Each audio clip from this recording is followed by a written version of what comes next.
Voy a entrevistar a un hombre que es uno de los más brillantes investigadores que tenemos en el país en este momento.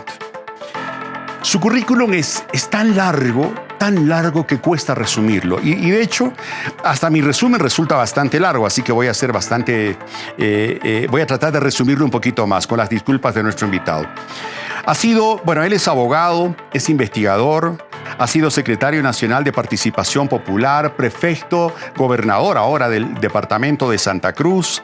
Ha ocupado funciones en los ministerios de Defensa Nacional, Relaciones Exteriores, Desarrollo Humano, Desarrollo Sostenible y Medio Ambiente. Ha sido consultor, ha sido panelista y expositor en reformas del Estado, descentralización y participación ciudadana en Argentina, Bolivia, Colombia, Costa Rica, Chile, Ecuador, varios países, incluidos algunos europeos. Tiene 22 libros publicados en materias jurídicas y sociales y literarias.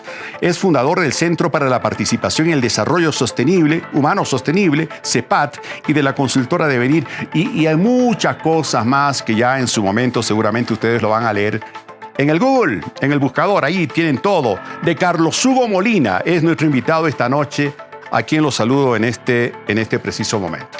Don Carlos Hugo, buenas noches. Qué gusto tenerlo en el programa. Muchas gracias, Víctor Hugo. Un gusto, y la generosidad de tus palabras en la presentación está a la altura del programa que me entrevista. Muchísimas gracias. No, gracias a usted, don Carlos Hugo Molina. Me llamó muchísimo la atención. Estuve leyendo algunos artículos que se publicaron respecto de la presentación del último libro suyo, que se llama Un cafetal del tamaño de Bolivia. Un trabajo de investigación brillante que comenzó ya hace varios años atrás y que tiene una propuesta re interesante con miras al futuro, en el cual la migración rural hacia las ciudades va a determinar que gran parte de nuestro territorio boliviano se quede sin gente. ¿Cómo hacer que esa gente se quede en ese lugar? Bueno, ha sido un trabajo realmente interesante, lo reitero, don Carlos Hugo. Quiero que usted haga una pequeña introducción nada más de su libro, porque yo voy a hacer un resumen en unos cuadros que hemos preparado precisamente sobre su contenido para que vayamos fluyendo en esta entrevista. Muchas gracias, Víctor Hugo. A ver, el día siguiente que se publicaron los datos del censo del 2012, con el equipo de trabajo del CEPAD y la acumulación que traíamos desde la Ley de Participación Popular, hicimos una serie de ensayos sobre y cuál es la proyección que ofrece la población en el territorio en la República de Bolivia. Y nos fuimos encontrando con una serie de sorpresas, porque ya es posible establecer patrones de comportamiento migratorio luego de analizar el censo del 92, 2001, 2012. Y realizamos una proyección al año 32 en el supuesto que va a realizarse este año el censo, el próximo, y luego 10 años más. Proyectado el año 32, Bolivia seremos 15 millones de habitantes. El 90% viviríamos en ciudades. El 85% en el eje central, los departamentos de La Paz, Cochabamba y Santa Cruz. Y va a generar la existencia de 1 millón de kilómetros cuadrados técnicamente sin gente. Habrá 1,5 millones. Y la pregunta que nos planteamos desde el punto de vista académico y social era: ¿y qué vamos a hacer en un país que tendrá 1 millón de kilómetros cuadrados para ser usado, para ser utilizado en el mejor sentido de la palabra? Y nos hemos dedicado a estudiar, Víctor Hugo, las diferentes alternativas existentes, sobre todo en América Latina, para acompañar estos procesos de abandono de áreas rurales, de abandono de áreas productivas, de traslado de la gente a las zonas urbanas, de concentraciones en polos de desarrollo urbano. Y hemos encontrado que el turismo es el elemento cohesionador en el territorio, y dentro de la producción rural, el café, el que mejores condiciones permite para la retención de la población en el territorio. Ahí le pido que paremos un ratito, don Carlos Hugo Molina. Mire, ya está re interesante, y yo sé que toda la gente que nos está viendo en este momento ya está enganchada. Hacer de Bolivia un país cafetalero como es Colombia es re interesante. Vamos a revisar estos cuadros, por favor, don Carlos Hugo. He tratado de resumirlo de esta manera, resumir algo de esta investigación fantástica que hace usted. Un cafetal del tamaño de Bolivia es el nuevo libro de Carlos Hugo Molina. ¿Qué hacemos? Él mismo se preguntaba, en un país que en 10 años más el 90% vivirá en las ciudades. ¡Wow! Hace énfasis en la producción de café como un ejemplo para frenar la migración. ¿Ah? Un cafetal del tamaño de Bolivia. Ya vayan buscando ustedes ese libro. Vamos al siguiente cuadro. A ver, los jóvenes van dejando el campo y sus regiones. Miren ustedes esta comparación. El censo de 1950 nos decía que la población rural en Bolivia era del 74% y la población urbana apenas del 26%.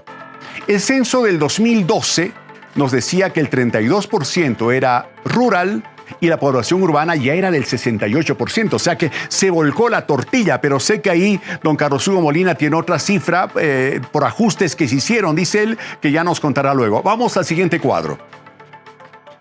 A ver, ¿cómo será dentro de 10 años? ¿Ah? ¿Cómo será dentro de 10 años? Escuche y sorpréndase, reiteramos.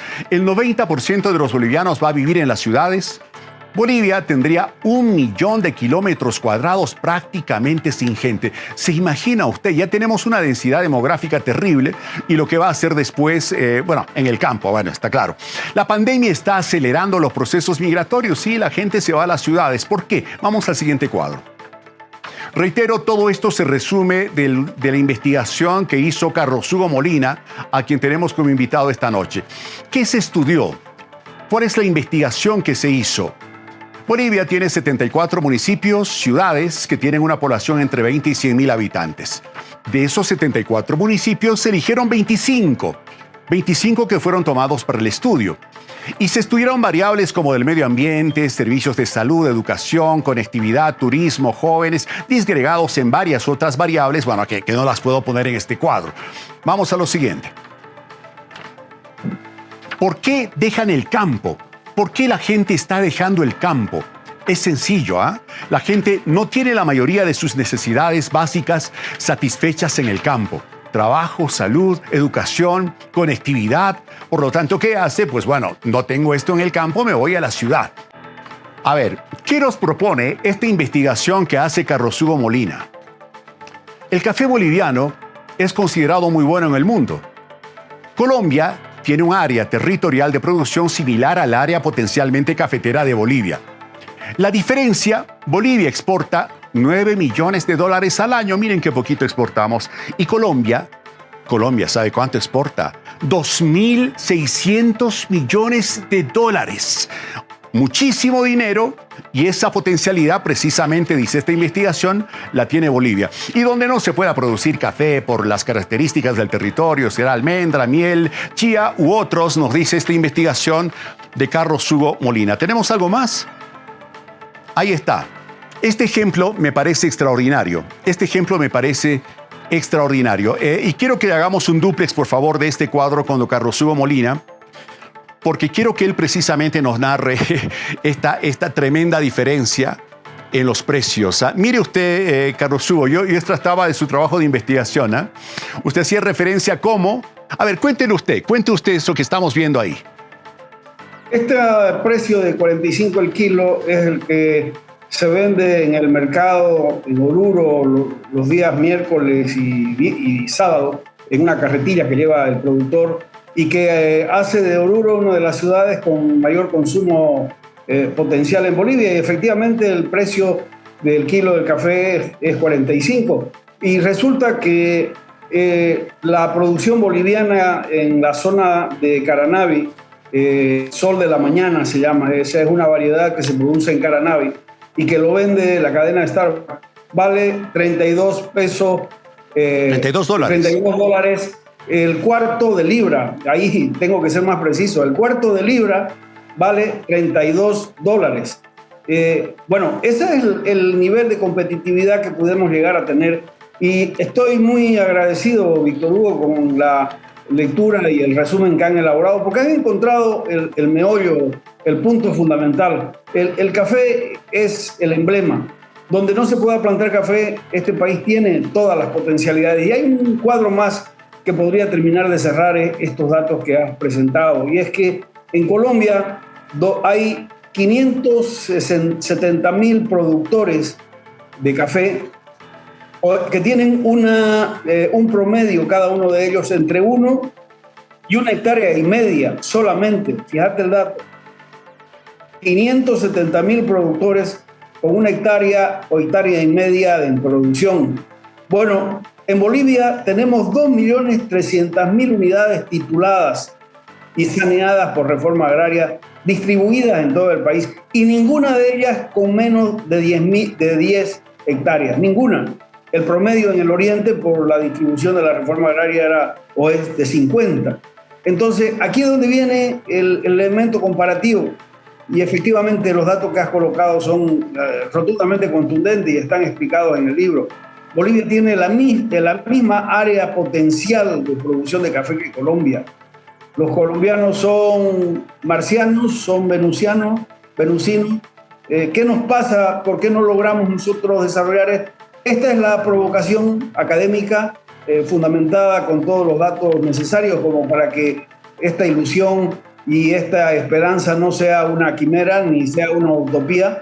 Es una propuesta realizable perfectamente porque tiene que ver e interpela la capacidad productiva y de trabajo que siempre hemos tenido los bolivianos.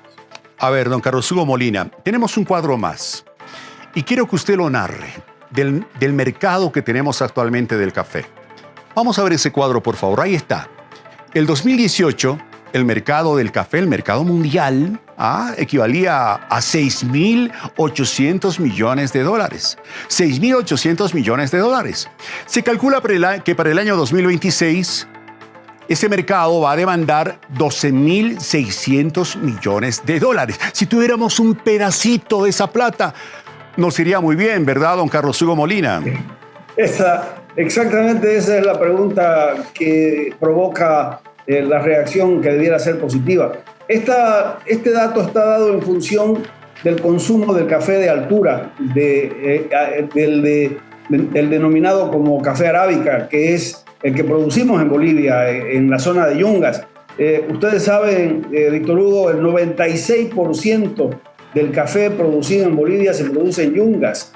El café nos unifica a todos los bolivianos. Los triunfos de la selección boliviana, cuando gana de vez en cuando, pero el café producido en La Paz nos unifica totalmente porque es el que consumimos desde el punto de vista de producción. Y efectivamente ha ocurrido un hecho y un fenómeno muy, muy especial en el mundo. Parece que la pandemia, parece que la situación por la que se está viviendo está generando un incremento en el consumo de café. Y efectivamente en 4 años más esa es la proyección potencial del consumo. Y aquí era donde venía la propuesta final, es decir, si en este momento se tarda entre 3 y 4 años desde que se planta un café hasta que se tiene el producto desde el punto de vista comercial, si en este momento nos dedicamos a plantar café, efectivamente podemos agarrar esa colita, esa saga de 4 años más de una parte de los 12.000 millones de dólares. Bolivia tiene todavía dificultad para competir en volumen, se necesita un trabajo de mucho tiempo, pero en calidad ya lo hemos visto, el café boliviano tiene un valor de $32, el cuarto de libra en el mercado norteamericano. Bueno, es impresionante esta diferencia. De 45 bolivianos el café de Caranavi en el mercado Fermín López de Oruro, el kilo del café de Caranavi, 45 bolivianos, a $32 el cuarto de libra en Starbucks en Estados Unidos de una empresa boliviana que ya lleva 35 años con esta experiencia. A ver, es una diferencia, pero tremenda. A ver, me quedan pocos segundos, don Carlos Hugo Molina. Yo he visto que usted está viajando por diferentes lugares del país, porque no se ha quedado simplemente en la investigación, en la publicación del libro, sino que tiene la aspiración de que esto se haga realidad muy pronto. ¿De qué depende que se haga realidad esta posibilidad de que Bolivia se convierta en un país cafetalero como Colombia? ¿De la empresa privada? Del gobierno, del Estado central, de los municipios, de las gobernaciones? A ver, ¿cómo le está yendo a usted en estas reuniones? Efectivamente, Víctor Hugo, he asumido un acto de responsabilidad con el resultado final de la investigación, que lo que intenta es llamar la atención sobre el proceso migratorio, esta consolidación de las poblaciones en las áreas urbanas y la necesidad de seguir desarrollando las zonas rurales. Y efectivamente he estado no solo en Santa Cruz y en La Paz, la semana pasada en Tarija, Estoy viajando mañana a México por un encuentro internacional de ciudades intermedias y a mi retorno a fin de mes me voy a tomar el trabajo de recorrer las 9 capitales, porque creo que esto es importante, que nos escuchemos. Cuando hay buenas noticias hay que hacer el esfuerzo de hacerla llegar. Voy a cumplir el recorrido por todo el país compartiendo esta buena noticia. Bueno, y luego nos cuenta cómo le ha ido, ¿le parece? Sí, la pregunta, se necesita un acuerdo colectivo que pasa desde políticas públicas, el nivel nacional que la favorezca, que aliente, y del compromiso que existe ya en los niveles locales de seguir produciendo esto que ya se conoce cómo se hace y sabemos su calidad. Don Carlos Hugo Molina, muchas gracias por su tiempo con nosotros. Felicidades por ese brillante trabajo de investigación y esperemos que usted lo vea hecho realidad muy pronto. Fuerte abrazo, hasta otro momento. Gracias, muy amable, un gusto y de verdad gracias. Me siento alentado por el extraordinario resumen y presentación que has realizado. Muchas gracias, Víctor.